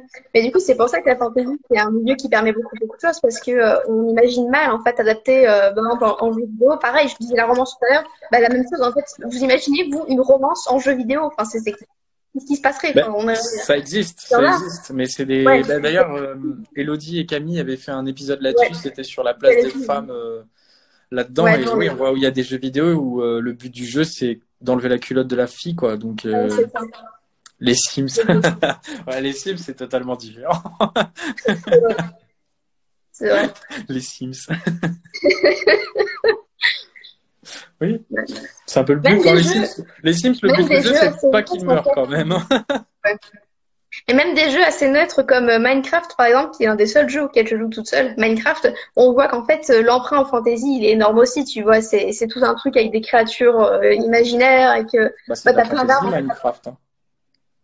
C'est de la fantasy, Minecraft. Ouais, bien sûr, mais tu vois, de prime abord, tu penses pas tout de suite que c'est forcément fantasy, que tu peux faire à peu près ce que tu veux. Hein. Moi, je sais que je construis des châteaux, moi, dans Minecraft. Mais, C'est ça. Non, oui, Minecraft, c'est de la fantasy. Mais beaucoup de jeux qu'on n'imagine pas, mais en fait, sont de la fantasy, ou du moins cultivent leurs propos dans la fantasy, quoi. ouais. Bah, c'est un terrain super riche à exploiter dans un jeu, en fait, c'est tout ça. C'est ça. Après, ce qui est aussi intéressant de voir, c'est que la fantasy arrive à se mêler avec d'autres genres comme la science-fiction ou autres pour créer quelque chose qui va au-delà. Donc, ça va être le steampunk, la space fantasy, ce genre d'univers qui sont tout aussi intéressants et qui se permettent de mélanger plusieurs genres, plusieurs canons. Et c'est ça qui est amusant dans la création même. Enfin, après, là, moi, je parle en tant qu'écrivain, mais je sais que pour l'instant, je reste beaucoup dans la fantasy médiévale, mais je sais que je suis très intéressé par l'idée d'écrire quelque chose qui soit un peu plus proche que ça. Donc voilà. Tout à fait. Ça a pas mal coupé là, donc je te vois encore un petit carré et ça hache un peu. J'espère que ça va. J'espère que vous voyez bien Damien.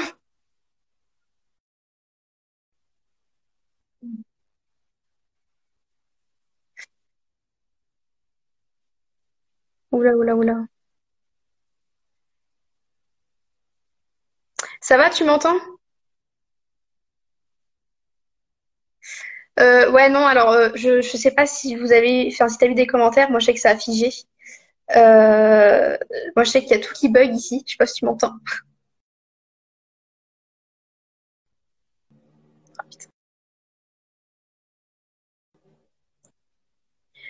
On ne le voit plus. Ah d'accord, donc il n'y a pas que moi en fait. D'accord. Le son est coupé aussi. Ouais, non mais ouais, effectivement, il a freeze. Et moi, du coup, vous m'entendez toujours? Non, parce que si vous... Ah, est-ce qu'on l'a récupéré? C'est bon, Je je vais suis là? devoir finir toute seule.